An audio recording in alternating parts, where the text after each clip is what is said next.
Ravi opened his eyes and found himself lying on a cold, metal floor. His head was spinning. His body felt heavy. He pushed himself up slowly and looked around. The room was dark. Strange lights blinked on the walls. The air was warm but smelled like burnt wires. He was not on his shuttle anymore. He stood up and took a deep breath. His spacesuit was still on, but the helmet was missing. That meant the air was breathable. The floor under his boots shook slightly, like the whole place was floating in space. He checked his tools. Some were missing, but a few still hung on his belt. Ravi was an engineer. He worked on a repair station near Saturn. 2 days ago, he had gone out in a shuttle to fix a broken signal dish. Then everything had turned white. A bright light had swallowed his ship.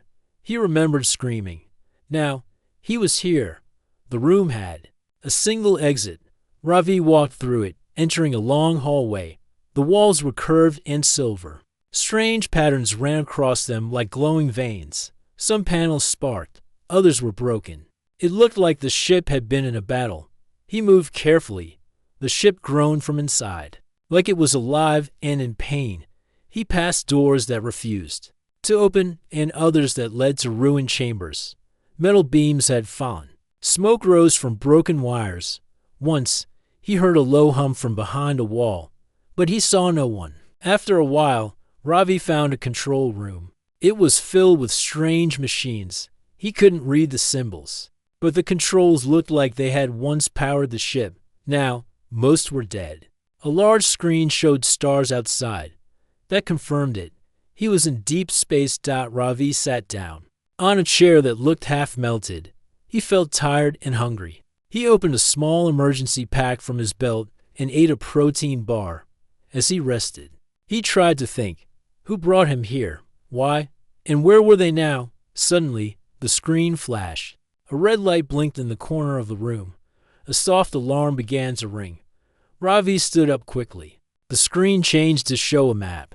A glowing dot was moving in a nearby part of the ship. It was the only sign of life. Something was still alive here. Ravi grabbed his small flashlight and followed the map. He moved through more broken halls. The ship felt like a graveyard. The deeper he went, the colder the air became. Strange marks covered the walls. He saw deep scratches and burns like claws had torn through the metal. Finally, he reached a large door. It was half open. Steam hissed from the sides. Ravi stepped inside. The room was massive. It looked like a controlled chamber or a command hall.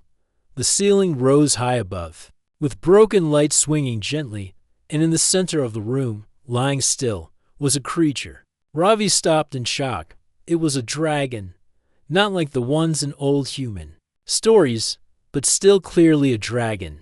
Its body was huge, covered in silver scales. Its wings were folded, torn in places. Its tail was long and heavy. Its face had sharp features, but its eyes were tired. The dragon was breathing slowly. It was alive, but barely moving. Metal parts were stuck to its chest, some broken and smoking. Tubes ran from its side to a dead machine. It looked like it had been connected to life support. But now the system was failing. Ravi took a cautious step forward. The dragon's eyes opened. They glowed faintly. To Ravi's surprise, a voice entered his mind. "You are not Dranex," the voice said, calm but weak. Ravi looked around, confused. The voice came without sound, but it was clear. It was not speaking out loud. It was speaking directly into his thoughts. "You are human," the voice added. Ravi nodded. "Yes. My name is Ravi. I am an engineer. I don't know how I got here." The dragon blinked slowly. "I am Zirak. I was captain of this ship. My people left me here. I am paralyzed. My body is broken. They thought I would die." Ravi stepped closer. "You are hurt badly. Can I help you?" Zirak closed his eyes for a moment. "If you can fix the core systems, I may survive a few more days. But I will never walk again." Ravi looked at the broken machines around the room. He saw tools scattered on the floor. The damage was serious. Pipes had melted. Panels were burned. But not all hope was lost. He had repaired worse before. "I will try," he said. "I don't promise anything, but I will try." Zirak's voice was quiet. You are the first to offer help. Even when I am no longer useful, Ravi bent down and began checking the wires. The tools were strange, but not too different from what he used back at the station. He connected one to his wrist scanner and ran a quick test. The power levels were low, but still enough to begin. As he worked, he spoke to Zirak. He asked about the ship, the battle, and why the dragon was left behind. Zirak told him about the Dranex, his people. They had once ruled many worlds, but when he spoke of peace with humans, they called him a traitor. They fear what they don't control. Zirak said. Ravi worked for ours. He fixed one power line, then another. He managed to bring back light in part of the chamber. The life support hummed softly again. Zirak's breathing became steadier. When Ravi finally sat down to rest, Zirak spoke again. Thank you. Ravi, you are different from the others. You see, value in what others throw away. Ravi gave a small smile. I just fix what's broken. That's my job. The ship drifted quietly through space. Outside, the stars continued to shine. But inside, in that broken chamber, a new bond had begun. A human and a dragon. One full of scars, the other full of questions. Both trapped, but not alone anymore. Ravi woke up on the metal floor, his back aching. The lights above him were dim, but the air was stable. He had fallen asleep beside the broken control panel. His hand still held a wire he had been fixing the night before. Zirak, the silver-scaled dragon, remained on the ground across the room. His breathing was slower now, more steady than before. The life support system was holding. Ravi stood and stretched his arms. He looked around the chamber and walked to Zirak. How do you feel? Ravi asked quietly. Zirak opened his eyes. His glowing gaze met Ravi's, calm but filled with pain. Alive, breathing. Still broken, Ravi knelt beside him. He checked the cables and machines around Zirak's body. Some wires had burned again overnight. The heat inside the room was making the systems weak. He made a mental note to improve cooling later. I fixed some of the systems, Ravi said. But this ship is old. Most of it is falling apart. She was once a ship of honor, Zirak replied. Now she is a ghost. Ravi paused. Why did they leave you here? Zirak's voice moved through Ravi's mind like a slow wind. Because I refused to fight. I wanted peace with your kind. I told the council that humans were not enemies. That idea made me a traitor. Ravi frowned. So they attacked their own captain? Yes, they used a gravity weapon. It crushed my spine and burned my wings. I fought to protect the crew, but they left me behind. They took the rest of the fleet and escaped. Ravi stood up and walked toward the wall screen. He tapped the control pad and watched the star map blink. Weakly, they were still drifting in deep space with no clear direction. Fuel was nearly gone. If help didn't come, they would die out here. But Ravi was not ready to give up. He returned to Zirak's side. You're not dead. That means there's still a chance. Your body is damaged, but your mind is strong. If I can get the healing pod working, maybe it can repair your spine. Zirak was silent for a moment. The pod is broken. It was hit during the attack. My warriors wanted to keep it for themselves. They damaged it while fighting each other still. Ravi said, I need to see it myself with Zirak's help. He followed the map to a hidden chamber near the medical wing. The hallway was dark and silent. Many of the doors were sealed, but the one leading to the pod room was still open. Inside, the healing pod sat tilted against the wall. It was shaped like a long bed, covered in metal plates and glowing lines. Parts of the machine were melted. The control panel had been crushed. Ravi ran his hands across the surface. He checked every part, making notes in his scanner. Most of the damage was in the control system. The pod's core, the part that healed cells and repaired tissue, was still active but locked. He returned to the control room with the data. Zirak waited quietly. Good news, Ravi said. The pod is not fully destroyed. If I can build a new control unit, I might be able to activate it again. Zirak's eyes narrowed. Even if you do, the pod cannot rebuild my wings or spine fully. It can only repair muscle. My body may never rise again. Ravi nodded. I know, but maybe it can give you enough strength to move, even speak out loud. You don't have to stay frozen like this." Zirak's voice was soft. "Why are you helping me? Your kind has no reason to trust mine." Ravi looked away for a moment. "I don't care about sides. I care about people who need help. You didn't kill me. You didn't lie to me. That's more than most would do." The dragon closed his eyes. "You're a rare one." Over the next few days, Ravi worked nonstop. He searched the ship for working parts. He took pieces from old drones, broken computers, and weapons systems. Bit by bit, he rebuilt the control unit. He also learned more about the ship. The walls had memory cores that recorded voices and actions. He watched a few logs and saw young Dranik soldiers arguing about leadership. One of them called Zirak a coward. Another shouted about honor and war. Ravi noticed that none of them talked about peace. None of them cared about what Zirak had stood for. They were filled with pride and fear. Late one night, as Ravi finished adjusting the pod's power core, he asked Zirak something. "Do you think your people will come back?" Zirak was silent for a long time. "Not to help me. They will return only to destroy what is left. I carry ideas they fear. To them, peace is weakness. That is why I was left here." Ravi tightened a screw and looked up.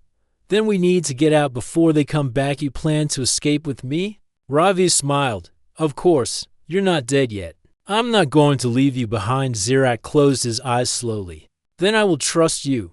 Do what you must." Ravi connected the final cable and ran a test. The healing pod hummed gently.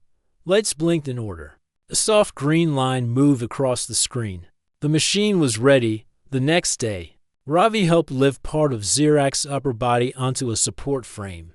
It took all his strength and the help of a small robotic arm he had fixed. Zirak winced in pain but said nothing. They were ready to begin. The healing process stopped as the pod opened, light poured out, and soft gas flowed across the floor. Ravi looked at Zirak one last time.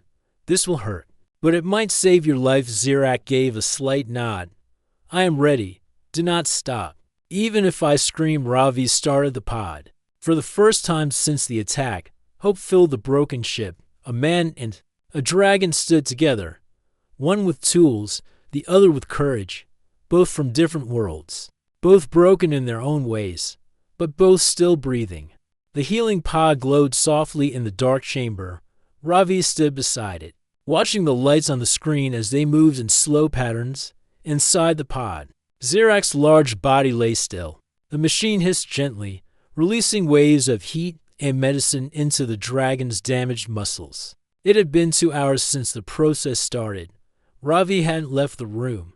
He sat beside the pod, tools in hand, eyes fixed on the data. Every few minutes, he checked the pod's systems. Everything was holding. He was tired, but he didn't rest. His thoughts stayed on what Zirak had told him about the Draniks, about war, about being betrayed by his own people. Ravi couldn't understand how a leader who spoke of peace could be left to die. It didn't make sense to him, but maybe that was the difference between their worlds. A soft noise came from the pod. Zirak moved his fingers slightly. His tail twitched. The screen blinked green dot. Ravi stood quickly. He checked the monitor. The nerve signals were returning. Blood flow had improved in several parts of Zirak's body. He stepped closer and spoke. "Can you hear me?" Zirak's voice echoed inside his mind again. "I feel heat, pain, but also strength. You have done well." Ravi smiled. "This is just the start. You need time. I can't fix your wings or bones, but your upper body may regain some control." Zirak tried to open his mouth. A soft sound came out, deep and rough. He stopped quickly. Ravi placed a hand on the edge of the pod. "Don't force it. Rest. You're healing." Zirak's eyes closed again, but this time he didn't look like he was slipping away. He looked like he was recovering. Ravi walked to the main control room. He needed to check the ship's outer systems. If Zirak was right, and the Draniks were still out there, they might return to finish the job. He turned on the long-range scanner. The screen was slow. It flickered often, but finally, the display showed nearby space. For now, it was clear. No ships, no signals. Just empty stars. He leaned back in the broken chair. His mind was full. Zirak was healing, but the ship's power was dropping. Oxygen was limited. Food supplies were low. Time was running out.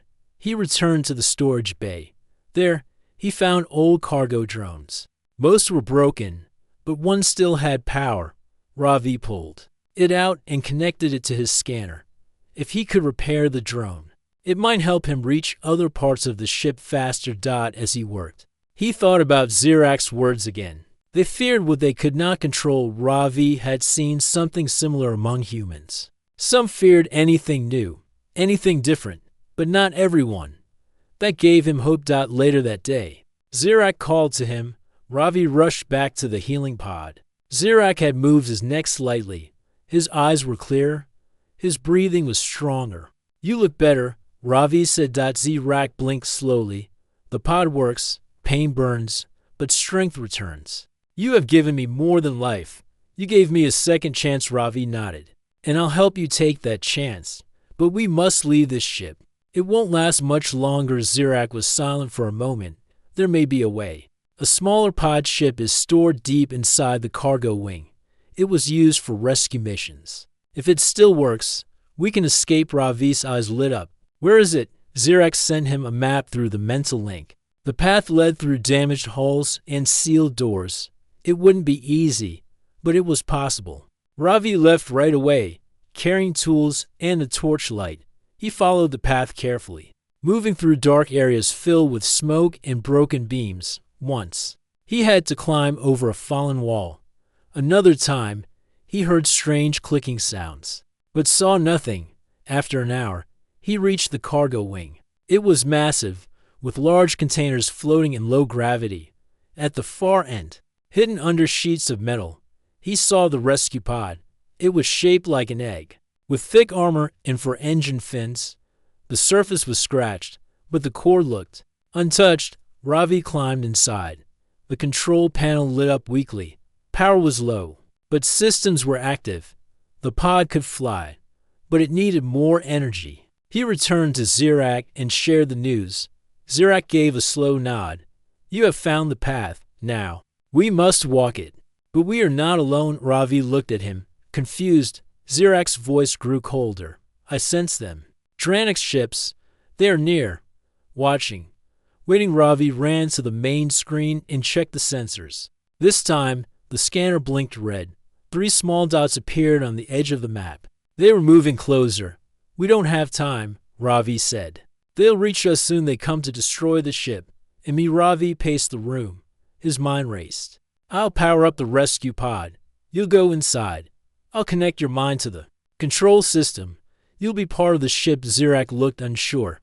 "That process is dangerous, I know. But it's our only choice. You can't fly on your own. I can't carry you. But together, we can survive." Zirak was quiet. "Then prepare it. I will trust you once more." Ravi ran back to the pod. He removed old cables and set up a direct connection between the pod's core and the healing system. Then he returned for Zirak. It took all his strength to move Zirak's body from the pod to the cargo wing. He used the working drone to lift part of the dragon's body. Sweat poured down his face. His arms shook, but he didn't stop. Finally, Zirak was inside the pod. Ravi connected the last cable. The lights turned green. "Can you feel it?" he asked. Zirak's voice came through the control screen. "Yes, I feel the metal. I see with the ship's eyes. I hear space." Ravi smiled. "We're not done yet. We still need to fly behind them." The walls shook. A loud blast echoed through the ship. The Dranics had arrived. Ravi climbed into the pod beside Zirak's control panel. "Let's go." The engines roared to life. The pod lifted, turned, and blasted away from the broken ship just as fire spread through. The hulls together. They escaped the grave of war. A human engineer, a wounded dragon, and a bond that had just begun to change the stars. The rescue pod moved through space like a quiet shadow. Its engines were weak, but steady inside. Ravi sat at the control seat, his hands shaking from stress. His heart was still racing. Behind him, the damaged alien ship was now just a burning dot. The explosion had been huge. He was lucky to escape, beside him. Zirak's voice came from the pod's system. I feel the fire behind us, but I do not feel fear. Not anymore, Ravi gave a small nod. We made it out, but we're not safe yet. The pod was not made for long trips. Its fuel level was low. Oxygen would only last a few days, and they still had no clear path. Ravi stared at the star map on the screen. They were deep in space, far from any known human base. Zirak spoke again. There's a hidden route, a path through old space lanes. I used it long ago.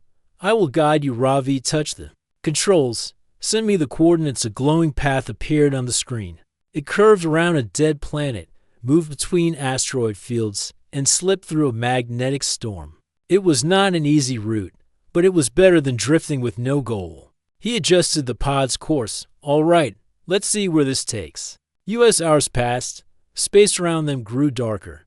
Strange lights flickered in the distance. Ravi stayed awake, checking every system again and again. Zirak stayed silent most of the time. He was adjusting to the pod, learning to control parts of it with his mind. Suddenly, the alarm rang. A red light flashed on the screen. Ravi looked up quickly. 3 unknown ships had entered the radar zone. He stared at the screen in silence. They followed us, he whispered. Zirak responded. Dranik scouts, fast and deadly. They did not forgive. The ships were moving fast. Too fast. Ravi turned on the pod's defense mode. It had a weak shield and only one plasma cannon. It was not built for battle. Zirak spoke calmly. I will take control. Trust me. The ship's controls shifted slightly. The pod moved faster. It dodged floating rocks and slipped into the shadow of a broken asteroid. The enemy ships closed in. Their lights blinked across the stars. They scanned the area, searching. Zirak made the pod drift without engine trails. For a moment, everything was still. Ravi held his breath. Then, one of the enemy ships moved closer. To close. Zirak made a choice. The pod fired a short burst from its engine and shot upward, moving fast. The scouts reacted at once. They turned and began to chase. We can't outrun them, Ravi said. No, but we can surprise them, Zirak replied. The pod turned sharply and flew into a thick asteroid field. Giant rocks floated in every direction. The pod twisted, dodged, and passed through narrow gaps. The enemy ships followed, but their speed worked against them. One of them hit a spinning rock. A small explosion lit the darkness. One down. Ravi whispered. Zirak flew lower, near the surface of a larger asteroid. The pod's wings almost touched the rocky surface. The second ship stayed close behind. It began to fire. Blue energy blasts hit the side of the pod. The shield blinked. Shields at 30%. Ravi said. Zirak stayed calm. He made the pod flip under a sharp cliff. The second enemy ship followed, but too late. It crashed against the edge of the rock and broke apart. The last ship slowed down. It pulled back and tried to circle around. Zirak turned to face it. One remains. I will face him. Prepare the plasma cannon. Ravi tapped the control panel. The cannon charged. A red light blinked. The enemy ship fired first. A bolt of energy hit the pod. Sparks flew. The screen shook. Shield at 10%, Ravi shouted. Zirak used the pod's power and aimed carefully. The cannon fired. A beam of red light shot across space and hit the enemy ship in the front. The scout shield broke. Its engine caught fire. The ship spun out of control and disappeared into the dark. Silence returned. Ravi sat back in his seat. His hands were shaking again. You did it, he said. We did it, Zirak replied. Together the pod had taken damage. The shield was gone. The engine was weak, but they were alive. Zirak spoke again. We must keep moving. This place is not safe. Ravi nodded. Agreed. Let's reach the old space lane you spoke about. The journey continued. They passed through a magnetic cloud. Strange waves touched the ship, but Zirak adjusted the energy flow. After several hours, the pod reached a quiet zone. It was a hidden part of space where few ships traveled. Stars here were cold and far apart. Ravi looked at the map. There's a human colony near Jupiter. We might reach it in 2 days if we move fast, Zirak responded with hope in his voice. Then we head there, but we must be careful. The Dranex made a return with more force. Ravi turned to look at the screen one last time. The stars outside were quiet again, but the danger had not ended. They had survived the battle, but their journey was far from over. Zirak, Ravi said, do you think your people will stop hunting you? Zirak was silent for a moment. No, they fear my ideas. They fear peace. As long as I live, they will chase me. Then let's make sure they never catch you again. The pod flew into the dark. Following the secret path, inside, a bond grew stronger. A human and a dragon. One from Earth, one from a fallen empire. Both had lost everything, but they still had each other. And together, they were not done yet. The rescue pod floated through the quiet part of space. There were no stars close by. The screen showed only cold emptiness. The engines buzzed gently as Zirak guided the pod with his mind. Ravi sat in the control seat. His eyes were red from lack of sleep. His hands moved slowly across the console, checking oxygen, fuel, and power levels. The numbers were low. He knew it. Zirak knew it too. We're running out of everything, Ravi said. Zirak answered through the speakers. We are close. If your colony near Jupiter still exists, we may reach it before power ends. Ravi leaned back and rubbed his eyes. If they're still there, they'll help. But if not, we're done. The pod shook slightly. Ravi looked up. A warning light flashed. Engine pressure was dropping. Zirak reacted at once. He adjusted the power flow. The engines became stable again. The damage from the last battle has weakened the core. I will keep it running as long as I can. Ravi looked out the small window. The stars seemed distant. Space felt heavier here, as if time itself was slower. He turned back to the panel. A small screen blinked with a message from the pod's memory files. It showed the words, Pilot Override Option Available. Ravi clicked it. A hidden menu opened. It was meant for critical cases. The option allowed full control of the pod to be transferred into a living mind. Joining machine and thought, he read the details carefully. Then he looked at the speaker. Zirak, this ship has something. A full mind control link. You could become the pilot in every sense, not just control the pod, but be part of it. Zirak was silent for a moment. That is a deep bond. My mind and the machine would become one. But there is a risk. I may lose the ability to speak. I may forget parts of myself. Ravi paused. I wouldn't ask if there was another way, but the ship won't survive this journey unless we boost the core systems. Full link could give us that. Zirak spoke again, calmly. Then I accept. Prepare the process. If I lose myself, guide me back. Ravi nodded and got to work. He opened the pod's side panel and pulled out the interface. Cables. They looked like soft wires with small glowing ends. Carefully, he plugged them into the system that already held Zirak's healing pod. The screen showed a new message. Link ready. Begin mind transfer. Ravi pressed yes. The pod grew still. Lights blinked in a circle. A soft sound filled the air, like a hum from deep inside the ship. Zirak's voice grew quiet. I feel it. The ship. The stars. Your presence. Then silence. The screen blinked once more and then showed new text.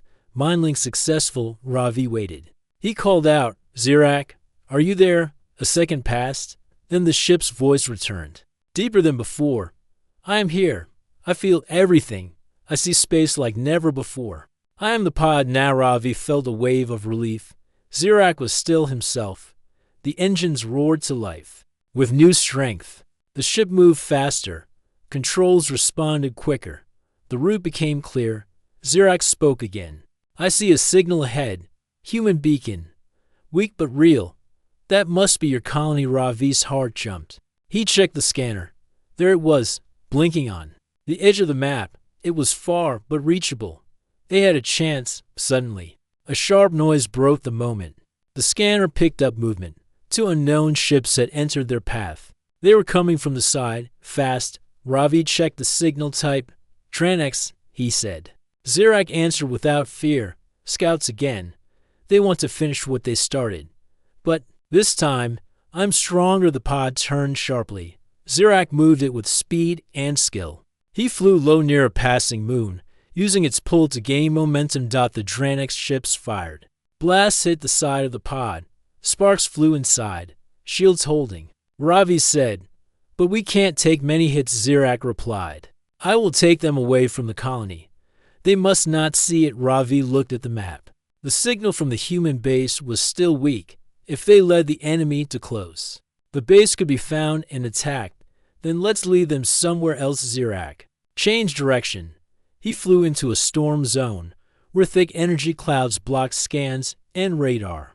The enemy followed. Inside the clouds, light flashed, static filled the screens. The pod moved in zigzag lines, dodging wild energy pulses. One enemy ship came close and fired again.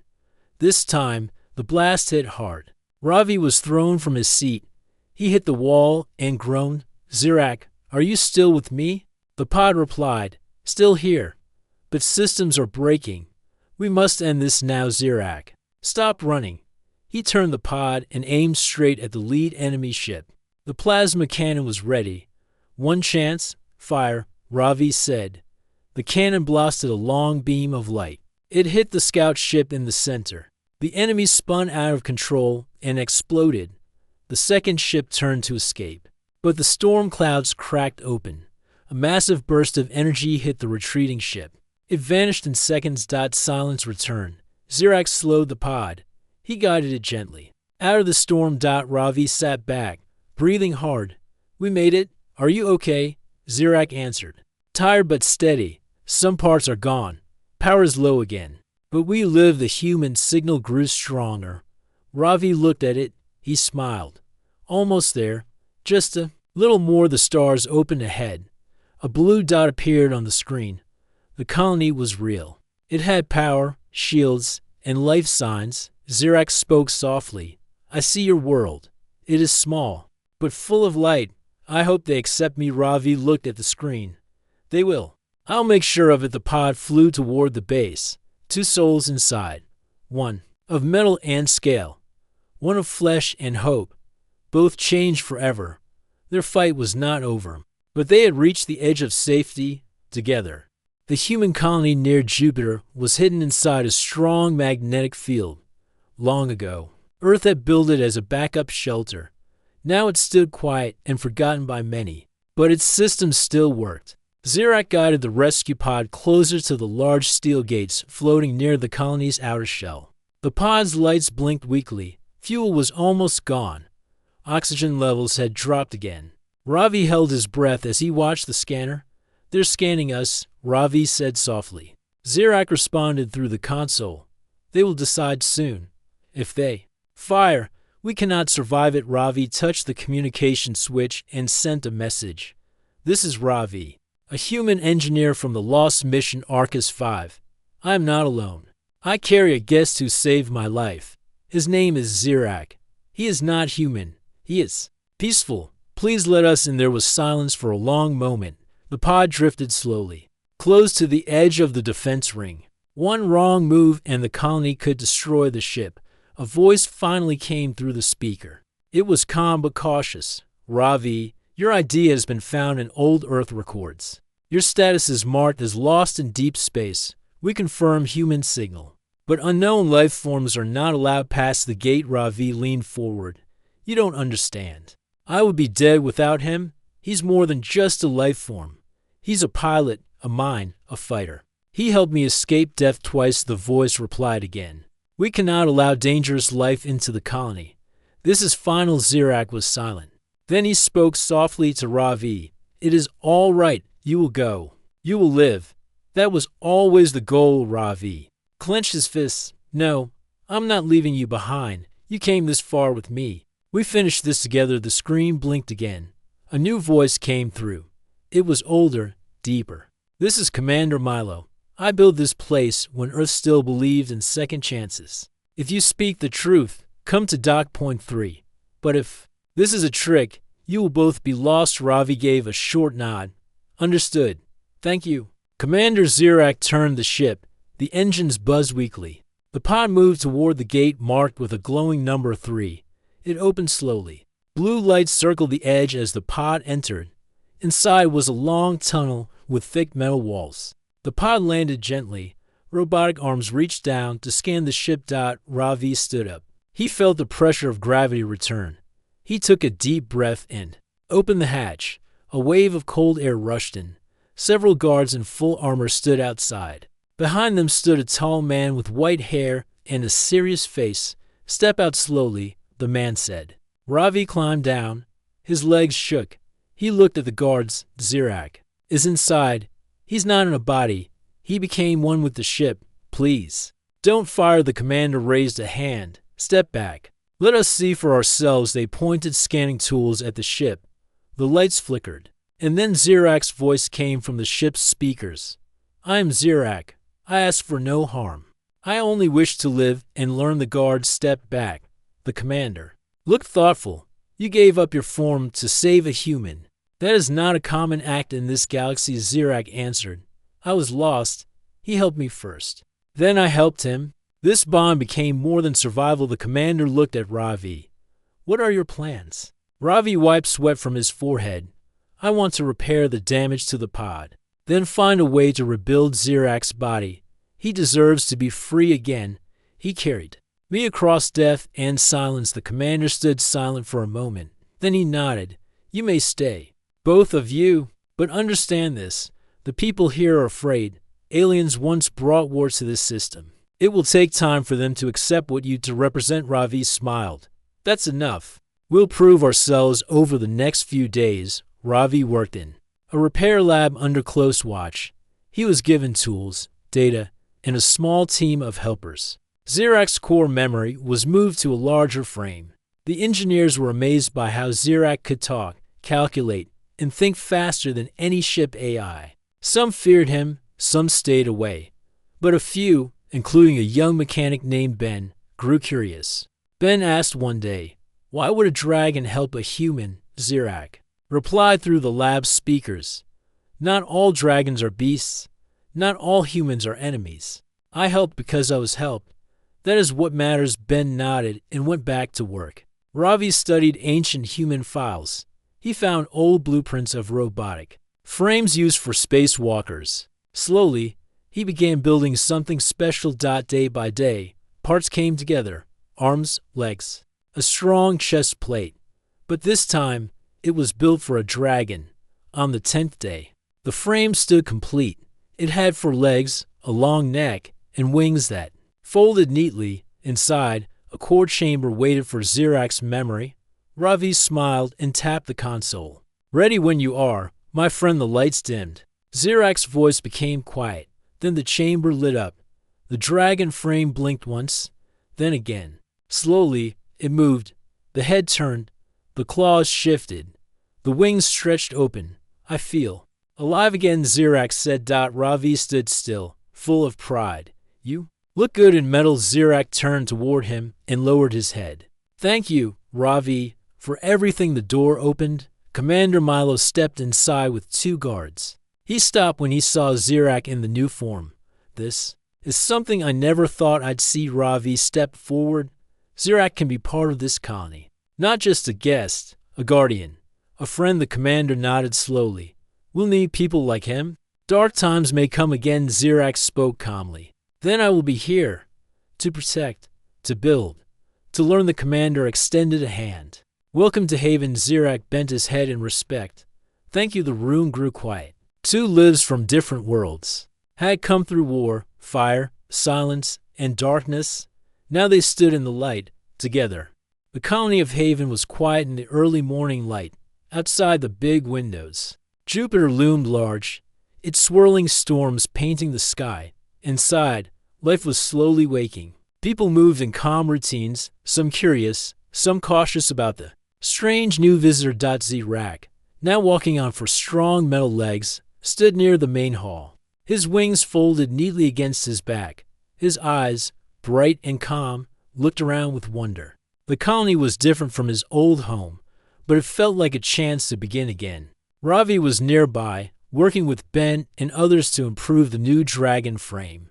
The machine was strong, but it needed fine-tuning, small movements, balance, energy. Flow each part was important for Zirak to feel fully alive. How does it feel today? Ravi asked as he tightened a bolt. Zirak moved his head slowly. Better. Every day is better. Your people are kind. Ben smiled. We learn from each other. Maybe one day, your story will teach more than just fear. Zirak looked thoughtful. I hope so. I want to live in peace, not war. Ravi nodded. We will try. Together that day, the commander called Ravi and Zirak to the council hall. The room was filled with leaders and elders. They wanted to meet the dragon who had changed so much. The commander stood first. Zirak is a symbol of change, of trust. But not everyone here understands. Yet one elder, a woman with gray hair, spoke carefully. We welcome you.